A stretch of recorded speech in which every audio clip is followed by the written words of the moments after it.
വചനാഗ്നി വചനാഗ്നി ആത്മാവിൽ അഭിഷേക വചനാഗ്നി വചനാഗ്നി വചനാഗ്നി ആത്മാവിൽ അഭിഷേക വചനാഗ്നി ദേശങ്ങൾ രാജ്യങ്ങൾ ഗോത്രങ്ങൾ വംശങ്ങളെങ്ങും അറിയട്ടെ വചനാഗ്നി ദേശങ്ങൾ രാജ്യങ്ങൾ ഗോത്രങ്ങൾ വംശങ്ങളെങ്ങും പടരട്ടെ വചനാഗ്നി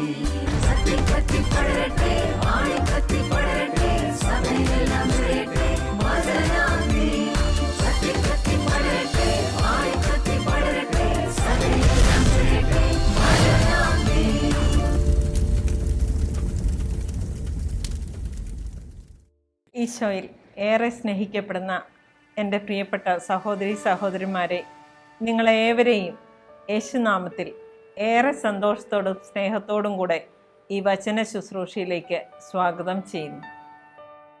നാം ഇന്ന് ധ്യാനിക്കുന്ന വചനഭാഗം വിശുദ്ധ മത്തായിയുടെ സുവിശേഷം 5-ാം അധ്യായം 1 മുതൽ 12 വരെ വചനങ്ങളാണ്. നമുക്കേവർക്കും അറിയാം, അഷ്ടഭാഗ്യങ്ങളുടെ സുവിശേഷം എന്നാണ് ഈ അധ്യായം അറിയപ്പെടുന്നത് തന്നെ. ഞാൻ ഈ ഒരു വചനഭാഗം തിരഞ്ഞെടുത്തതിന് ഒരു കാരണമുണ്ട്. ഏകദേശം 8 വർഷങ്ങൾക്ക് മുമ്പ് ഞാൻ ഒരു വീട്ടിലേക്ക് കടന്നു ചെല്ലുകയുണ്ടായി. ആ വീട്ടിൽ ചേച്ചി അസുഖമായിട്ട് കിടക്കുകയാണ്. ഒരു സൈഡ് തളർന്ന് ഏറെ നാളുകളായി മലമൂത്ര വിസർജനമെല്ലാം ബെഡിൽ തന്നെ ചെയ്ത് 49 വയസ്സ് പ്രായമേ ഉള്ളൂ ഈ ചേച്ചിക്ക്. എന്നാൽ ഏറെക്കുറെ ബുദ്ധിക്കും തകരാറ് സംഭവിച്ച രീതിയിൽ പുറത്തെല്ലാം പൊട്ടലൊക്കെ ഉണ്ട്.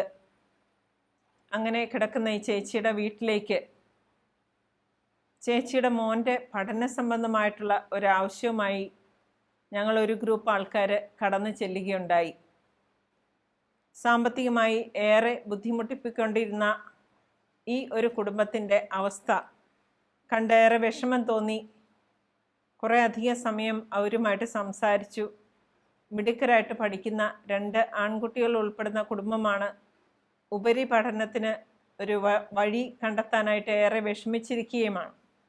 അപ്പോൾ ഒരു ഗ്രൂപ്പ് ആൾക്കാർ ഈ കുഞ്ഞുങ്ങളെ സ്പോൺസർ ചെയ്ത് പഠിപ്പിക്കാമെന്ന് ഏറ്റു കഴിഞ്ഞിരിക്കുകയാണ്. അപ്പോൾ അതിൻ്റെ ഒരു ഇൻസ്പെക്ഷൻ്റെ ഭാഗമായിട്ടാണ് ആ വീട്ടിലേക്ക് കടന്നു ചെല്ലാനായിട്ട് ഇടയായത്. ചേച്ചി കുറച്ചൊക്കെ സംസാരിക്കും, എന്നാൽ ചില സമയം ഓർമ്മ നന്നായിട്ട് കാണില്ല. നമ്മൾ എത്ര പ്രാവശ്യം പരിചയപ്പെടുത്തിയാലും കുറച്ച് കഴിയുമ്പം ചോദിക്കും, അപ്പോൾ പേരെന്താണെന്നാണ് പറഞ്ഞത് എന്ന് ചോദിച്ചുകൊണ്ടേയിരിക്കും.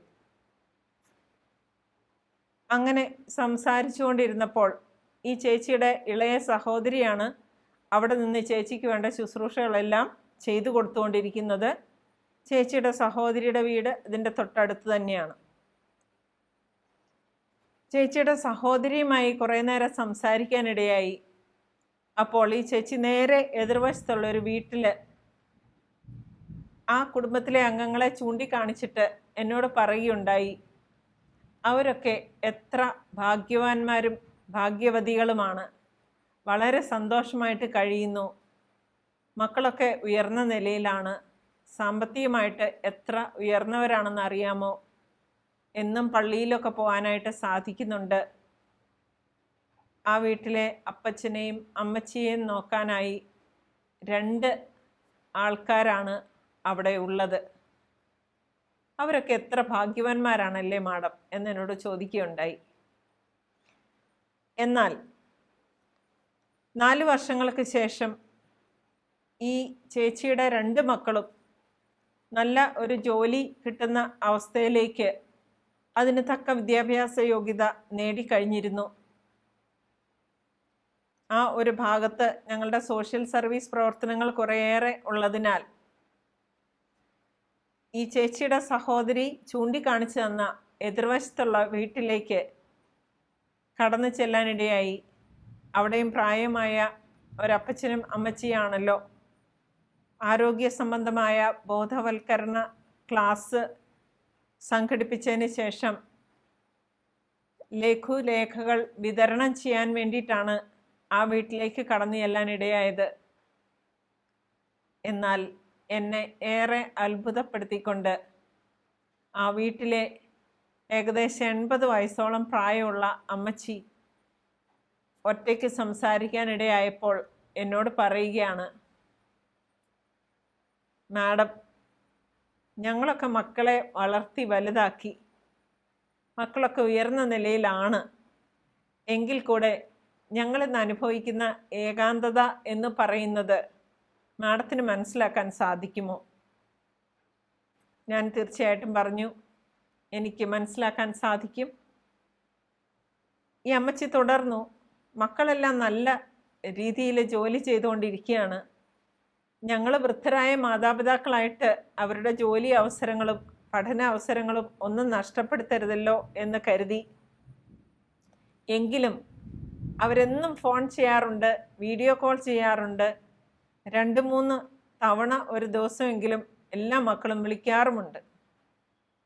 അവരൊക്കെ ഞങ്ങൾ വീട്ടിൽ വരട്ടെ, അമ്മച്ചിയും അപ്പച്ചനെയും കാണട്ടെ എന്ന് ചോദിക്കുമ്പോഴെല്ലാം ഏറെ ആഗ്രഹമുണ്ടെങ്കിലും അതെല്ലാം ഉള്ളിൽ ഒതുക്കി, ഇപ്പം വരേണ്ട കാര്യമൊന്നുമില്ല, ഞങ്ങൾക്ക് പ്രത്യേകിച്ച് വിശേഷങ്ങളൊന്നും തന്നെ ഇല്ലല്ലോ, ഞങ്ങളുടെ എല്ലാ കാര്യവും നോക്കാനായി ഒരു ദമ്പതികൾ തന്നെയാണ് അവിടെ നിൽക്കുന്നത്, അവർ 2 പേരും ഉണ്ടല്ലോ, എൻ്റെ അപ്പച്ചൻ്റെയും കാര്യങ്ങൾ ഒരു മുടക്കവും കൂടാതെ നടക്കുകയാണല്ലോ എന്ന് പറയുമെങ്കിലും മക്കളൊന്നും വന്നിരുന്നെങ്കിലെന്നും മക്കൾ സ്ഥിരമായിട്ട് കൂടെ ഉണ്ടായിരുന്നെങ്കിലെന്നും എപ്പോഴും ഉള്ളിൻ്റെ ഉള്ളിൽ ആഗ്രഹിക്കാറുണ്ട് എന്നാണ് ആ അമ്മച്ചി പറഞ്ഞത്. അമ്മച്ചിയും അപ്പച്ചനും ഉണ്ട്. 2 പേർക്കും ആരോഗ്യ പ്രശ്നങ്ങൾ ഇഷ്ടം പോലെയുണ്ട്. മരുന്നുകളുടെ ഒരു കൂമ്പാരം തന്നെയുണ്ട്. കൃത്യമായ ചെക്കപ്പ് ഉണ്ട്. ഇതിൻ്റെ എല്ലാം നടുവിലും സമാധാനം അത്ര പൂർണ്ണമായി അല്ലാതെ കഴിയുന്ന ഒരപ്പച്ചനും അമ്മച്ചിയും. എന്നെ ഏറെ അത്ഭുതപ്പെടുത്തിയ മറ്റൊരു കാര്യമാണ്, ഏകദേശം കാപ്പികുടിയെല്ലാം കഴിഞ്ഞപ്പോൾ ഈ അമ്മച്ചി എന്നോട് പറയുകയാണ്, മാഡം, ഞങ്ങളുടെ ഓപ്പോസിറ്റ് വീട്ടിൽ താമസിക്കുന്നവരുണ്ടല്ലോ, പാവപ്പെട്ടവരാണെങ്കിലും സുഖമില്ലാതെ ഇരിക്കുകയാണെങ്കിലും അവിടെ സന്തോഷവും സമാധാനവും ഉണ്ട് മാഡം. 2 മക്കളുള്ളവർ പലരുടെയും സഹായത്താൽ ഇപ്പം നല്ല രീതിയിൽ പഠിക്കുന്നുണ്ട്. മിക്കവാറും ദിവസങ്ങളിൽ വീട്ടിലെത്തുകയും മക്കൾ തന്നെ ആൺകുട്ടികളായിട്ട് പോലും ഈ അമ്മയെ കുളിപ്പിക്കാനും ബാക്കി കാര്യങ്ങൾ ചെയ്യാനും എല്ലാം കൂടെയുണ്ട്. അമ്മച്ചി തുടർന്നു, അപ്പുറത്തെ വീട്ടിലെ ആ പുള്ളിക്കാരത്തിയുടെ സഹോദരി ഉണ്ടല്ലോ, സഹോദരി ബന്ധം സഹോദര ബന്ധം എന്നൊക്കെ പറഞ്ഞാൽ ഇങ്ങനെയാവണം.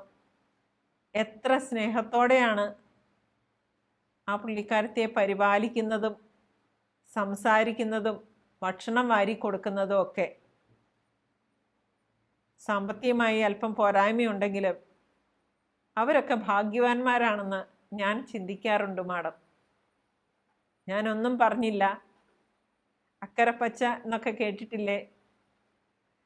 ഈ ലോകത്തിലെ ചില കാര്യങ്ങൾ കണ്ടിട്ട് അവർ ഭാഗ്യവാന്മാരാണെന്ന് ഈ വീട്ടുകാരും, സ്നേഹവും സാന്ത്വനവും ലഭിക്കുന്ന ആളുകൾ ഭാഗ്യവാന്മാരാണെന്ന് നേരെ എതിർ വീട്ടിൽ താമസിക്കുന്നവരും പറയുമ്പോൾ ബൈബിൾ എന്ത് പറയുന്നു?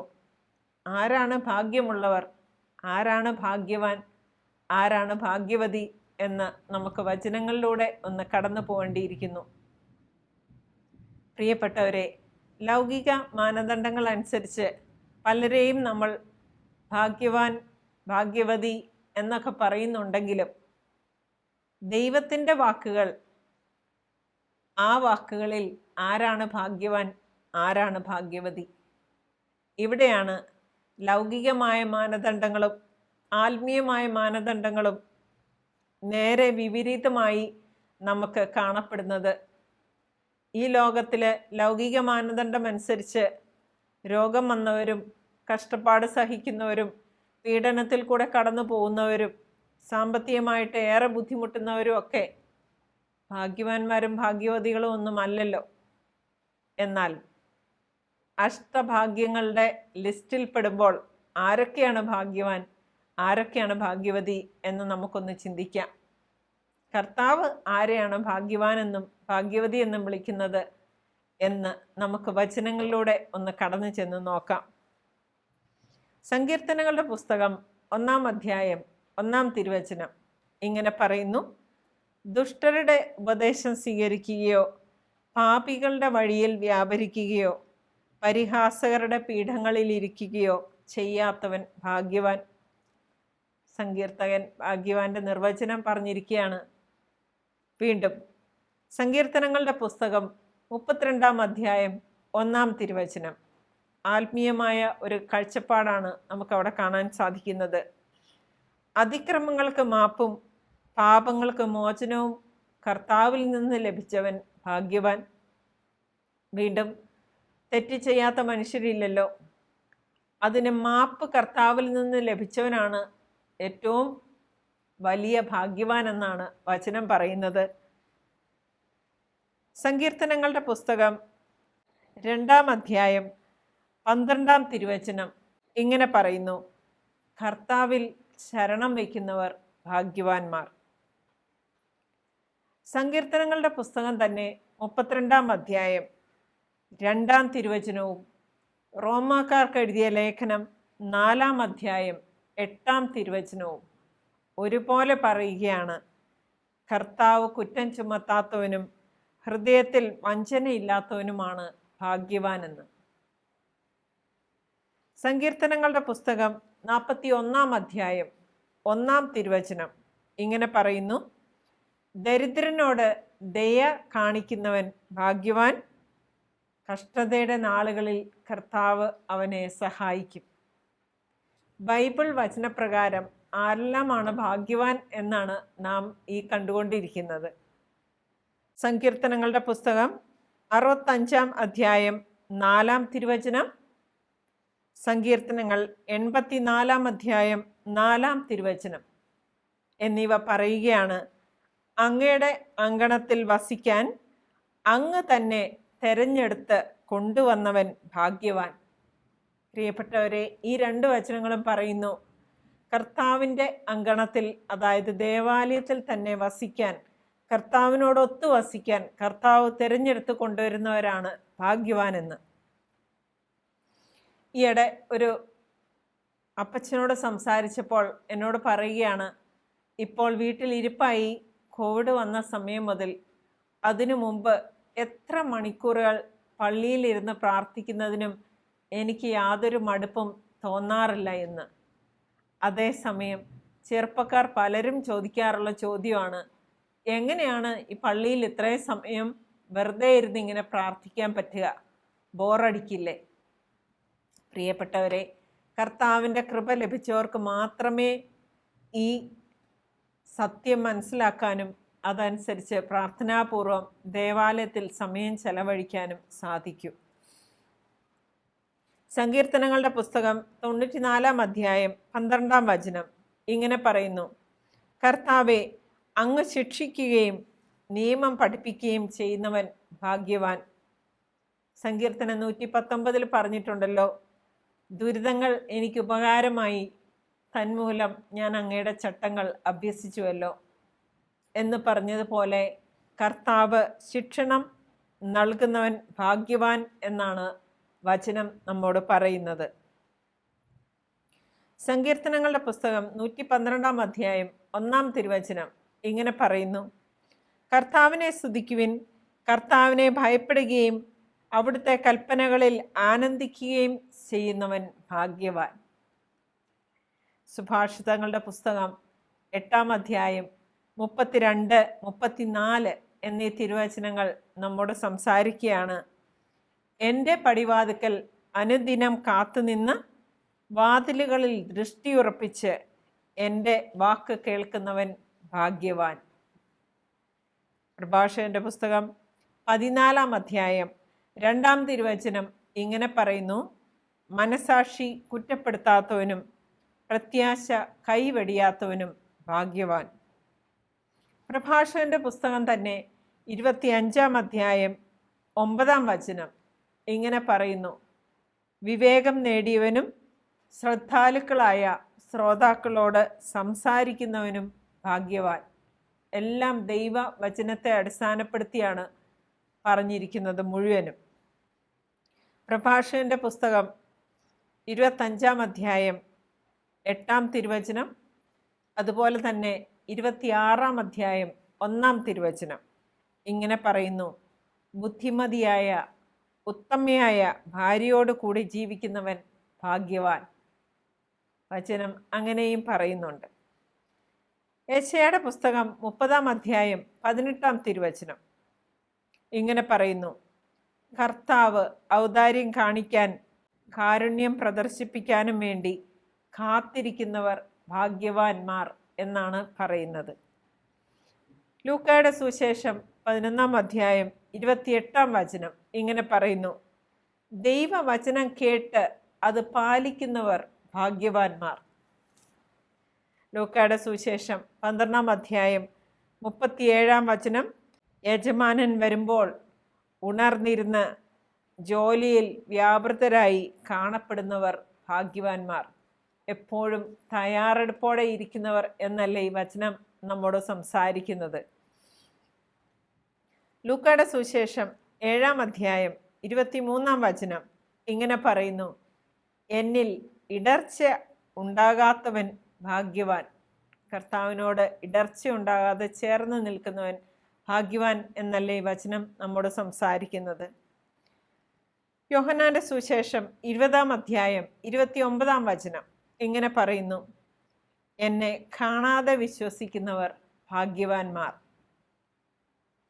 തോമാസ് ശ്ലീഹായുടെ ആ ഒരു കണ്ടു വിശ്വസിക്കുന്ന അനുഭവത്തിന് ശേഷം കാണുന്ന വചനമാണ് നാം ഇപ്പോൾ കാണുകയുണ്ടായത്.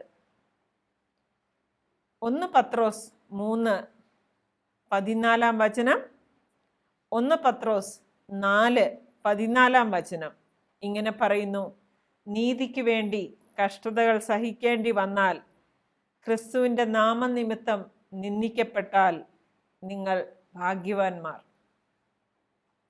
വീണ്ടും വെളിപ്പാട് പുസ്തകം 22-ാം അധ്യായം 7-14 എന്നീ വചനങ്ങൾ ഇങ്ങനെ പറയുന്നു: ഈ പുസ്തകത്തിലെ പ്രവചനങ്ങൾ കാക്കുന്നവനും ജീവന്റെ വൃക്ഷത്തിന്മേൽ അവകാശം ലഭിക്കാൻ തങ്ങളുടെ അങ്കികൾ കഴുകി ശുദ്ധിയാക്കുന്നവരും ഭാഗ്യവാന്മാർ. പ്രിയപ്പെട്ടവരെ, നിത്യജീവൻ ലക്ഷ്യം വെച്ച് ജീവിക്കുന്നവരാണ് ഏറ്റവും ഭാഗ്യവാൻ അല്ലെങ്കിൽ ഭാഗ്യവതി എന്നാണ് ഈ ഒരു വചനഭാഗത്തിൻ്റെ ഏകദേശം അടിസ്ഥാനമായി പറഞ്ഞിരിക്കുന്ന ഈ വചനത്തിൽ കൂടെ പറഞ്ഞിരിക്കുന്നത്. നമുക്ക് അഷ്ടഭാഗ്യങ്ങളിലേക്ക് ഒന്ന് കടന്നു ചെല്ലാം. സുവിശേഷ ഭാഗ്യങ്ങൾ എന്ന തലക്കെട്ടോടെ മത്തായിയുടെ സുവിശേഷം 5-ാം അധ്യായം ഞാൻ തുടക്കത്തിൽ പറഞ്ഞ പോലെ 1 മുതൽ ഏകദേശം 10 വരെയുള്ള വചനങ്ങളാണ് സുവിശേഷ ഭാഗ്യങ്ങളായി ഇവിടെ കൊടുത്തിരിക്കുന്നത്.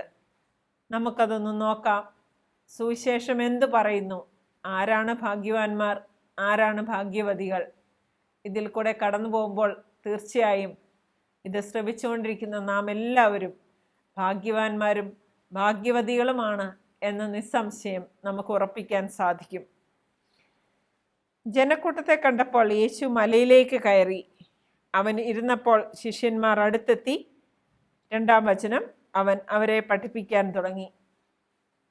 3-ാം വചനം ഇങ്ങനെ പറയുന്നു: ആത്മാവിൽ ദരിദ്രരായവർ ഭാഗ്യവാന്മാർ, സ്വർഗരാജ്യം അവരുടേതാണ്. പരിശുദ്ധാത്മാവ് ഇനിയും നിറയണം എന്ന ആഗ്രഹത്തോടെ പ്രാർത്ഥിക്കുന്നവരുടെ കാര്യമാണ് ഈ പറഞ്ഞിരിക്കുന്നത്. 4-ാം വചനം ഇങ്ങനെ പറയുന്നു: വിലപിക്കുന്നവർ ഭാഗ്യവാന്മാർ, അവർ ആശ്വസിപ്പിക്കപ്പെടും. കർത്താവിനെ നോക്കി വിലപിച്ചുകൊണ്ടിരിക്കുന്ന എല്ലാവരും ഭാഗ്യവാന്മാർ എന്നാണ് വചനം പറയുന്നത്. 5-ാം വചനം ഇങ്ങനെ പറയുന്നു: ശാന്തശീലർ ഭാഗ്യവാന്മാർ, അവർ ഭൂമി അവകാശമാക്കും. ശാന്തത എന്നത് പരിശുദ്ധാത്മാവ് നിറഞ്ഞ് നിൽക്കുന്ന ഒരു വ്യക്തിയുടെ ഭാവമാണ് എന്നാണ് പറയാറുള്ളത്. അടുത്ത വചനം 6-ാം വചനം ഇങ്ങനെ പറയുന്നു: നീതിക്ക് വേണ്ടി വിശക്കുകയും ദാഹിക്കുകയും ചെയ്യുന്നവർ ഭാഗ്യവാന്മാർ, അവർക്ക് സംതൃപ്തി ലഭിക്കും. നീതി ലഭിക്കുന്നില്ല എന്ന് കരഞ്ഞ് പ്രാർത്ഥിക്കുന്ന എത്രയോ സങ്കീർത്തനങ്ങളാണ് നമുക്ക് ബൈബിളിൽ കാണാൻ സാധിക്കുക. അങ്ങനെ വിഷമിക്കുന്നവർക്കൊരു സദ്വാർത്തയുമായിട്ടാണ് ഈ സുവിശേഷങ്ങൾ, ഈ ഭാഗം, ഈ വചനങ്ങൾ വരുന്നത്. അതിലിങ്ങനെ പറയുന്നു: നീതിക്ക് വേണ്ടി വിശക്കുകയും ദാഹിക്കുകയും ചെയ്യുന്നവർ ഭാഗ്യവാന്മാർ, അവർക്ക് സംതൃപ്തി ലഭിക്കും. 7-ാം വചനം: കരുണയുള്ളവർ ഭാഗ്യവാന്മാർ, അവർക്ക് കരുണ ലഭിക്കും. ദയ, കരുണ ഇവയുള്ളവരാണ് ഈ ലോകത്തിലെ ഭാഗ്യവാന്മാർ സുവിശേഷപ്രകാരം എന്നാണ് വചനഭാഗം പറയുന്നത്. 8-ാം വചനം: ഹൃദയശുദ്ധിയുള്ളവർ ഭാഗ്യവാന്മാർ, അവർ ദൈവത്തെ കാണും. വിശുദ്ധി, ശുദ്ധമായ ഹൃദയമുള്ളവർ ദൈവത്തെ കാണാൻ തക്ക രീതിയിൽ ഭാഗ്യവാന്മാരാണ് എന്നാണ് ഈ വചനം നമ്മോട് സംസാരിക്കുന്നത്.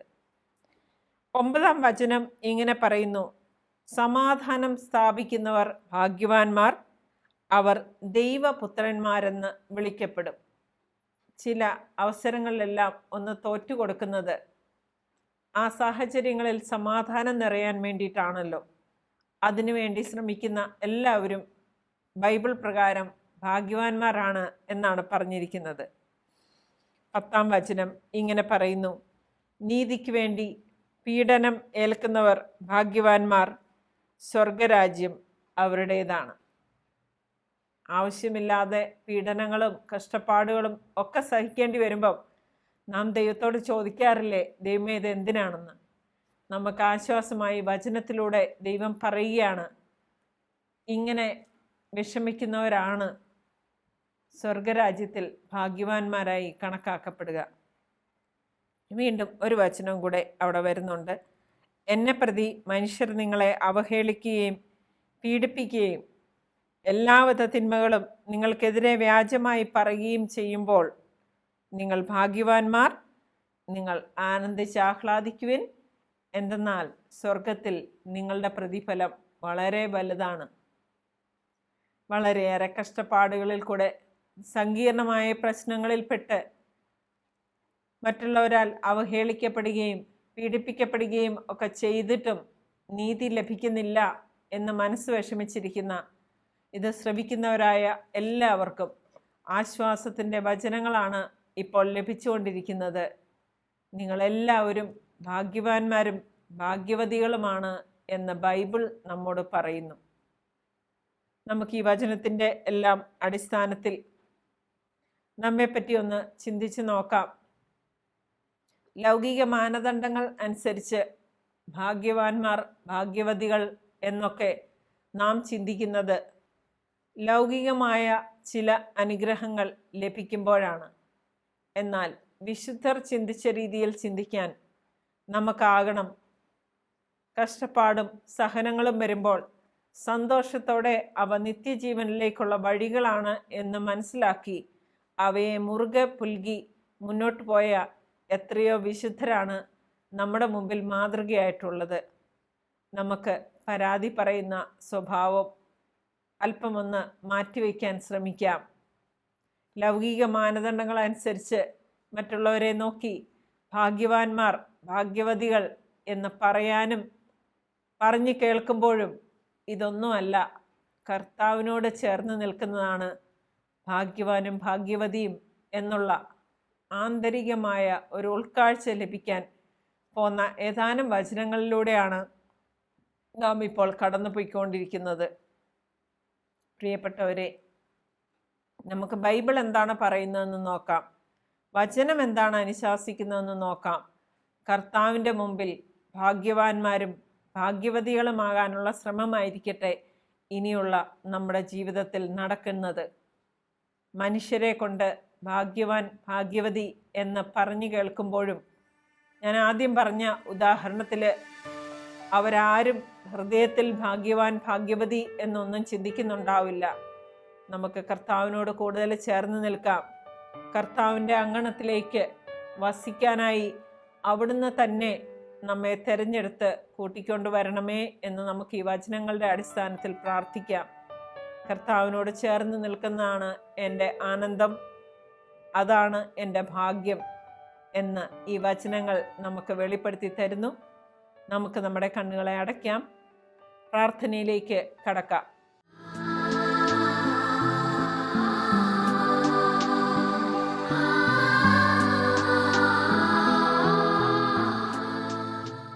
കർത്താവെ, ഞങ്ങളുടെ ശക്തനായ യേശുവെ, ഈ സമയം ഞങ്ങൾ അങ്ങയെ സ്തുതിക്കുന്നു, മഹത്വപ്പെടുത്തുന്നു, നന്ദി പറയുന്നു.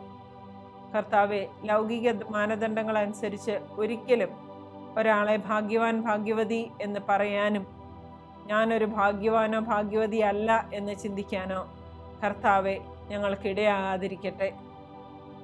അങ്ങയോട് ചേർന്ന് നിൽക്കുന്നത് അതിക്രമങ്ങൾക്ക് മാപ്പും കർത്താവ് ശിക്ഷണം നൽകുന്നവനും ഒക്കെയായി ഞങ്ങൾ ഭാഗ്യവാന്മാരും ഭാഗ്യവതികളുമായിട്ട് തീരാൻ വേണ്ട കൃപയാൽ നിറയ്ക്കണമേ.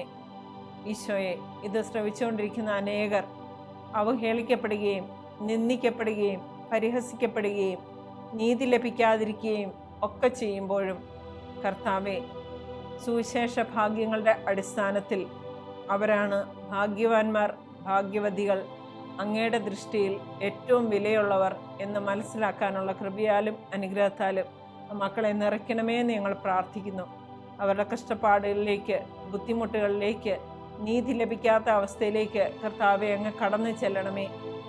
അവരങ്ങേക്ക് വിലപ്പെട്ടവരാണെന്നും ഭാഗ്യവാന്മാരും ഭാഗ്യവതികളുമാക്കി നിത്യജീവനിലേക്ക് കടക്കാനുള്ള ശ്രമത്തിൻ്റെ ഭാഗമാണ് അതെന്നും മനസ്സിലാക്കാനുള്ള ആന്തരിക ജ്ഞാനത്താൽ കർത്താവെ ഇത് ശ്രവിച്ചുകൊണ്ടിരിക്കുന്ന മക്കളെ നിറയ്ക്കണമേ എന്ന് പ്രാർത്ഥിക്കുന്നു. ഒരിക്കലും കർത്താവെ ലൗകികമായിട്ടുള്ള അനുഗ്രഹങ്ങളിലേക്ക് നോക്കാതെ ആധ്യാത്മികമായ അനുഗ്രഹങ്ങളിലേക്ക് നോക്കാനും അവയെ മുറുകെ പിടിക്കാനുള്ള കൃപയാലും അനുഗ്രഹത്താലും ഇത് ശ്രവിച്ചുകൊണ്ടിരിക്കുന്ന എല്ലാ മക്കളെയും കർത്താവെ അങ്ങ് നിറയ്ക്കണമേ എന്ന് ഞങ്ങൾ പ്രാർത്ഥിക്കുന്നു. രോഗത്താലും ദുഃഖത്താലും സങ്കടത്താലും വേർപാടിൻ്റെ വേദനയാലും ഒക്കെ വിഷമിക്കുന്നവരെ കർത്താവെ അങ്ങ് ചേർത്ത് പിടിക്കണമേ എന്ന് പ്രാർത്ഥിക്കുന്നു. അമ്മേ മാതാവേ, സകല മാലാഖമാരെ, വിശുദ്ധരെ ഞങ്ങൾക്ക് വേണ്ടി ഈശോയോട് പ്രാർത്ഥിച്ചുകൊള്ളണമേ. നിത്യം പിതാവും പുത്രനും പരിശുദ്ധാത്മാവുമായ സർവേശ്വര എന്നേക്കും ആമേൻ.